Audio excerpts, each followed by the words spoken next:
খুব সংক্ষিপ্ত যাওয়া স্যার, অনেক বড় প্রকল্পে অনেক বড় এরিয়া। খামারি পর্যায়ে আমাদের মেজর কাজ করা, এখানে স্যার আমাদের কয়েকটি ক্যাটাগরিতে। রংপুরে প্রাণী সম্পদ বিভাগের ভার্চুয়াল প্রেজেন্টেশনে উপদেষ্টা ফরিদা আক্তারের উপস্থিতিতে শেখ মুজিবুর রহমান ও শেখ হাসিনার ছবি প্রদর্শন করার ঘটনায় ক্ষুব্ধ উপদেষ্টা বলেন, এটা গ্রহণযোগ্য নয়।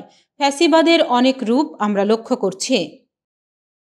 রোববার দুপুরে রংপুর RDRS-এর রোকেয়া মিলনায়তনে পশুপালন ও দুগ্ধ উন্নয়ন প্রকল্পের বিভাগীয় অগ্রগতি পর্যালোচনা কর্মশালায় প্রধান অতিথির বক্তব্য শেষে সাংবাদিকদের সাথে আলাপকালে তিনি এই মন্তব্য করেন।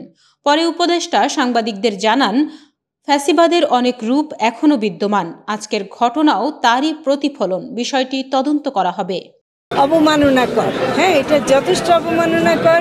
এই অন্তর্বর্তীকালীন এবং এতগুলো মানুষের রক্তের পর ওদের ছবি থাকা কোনো মতে গ্রহণযোগ্য নয়।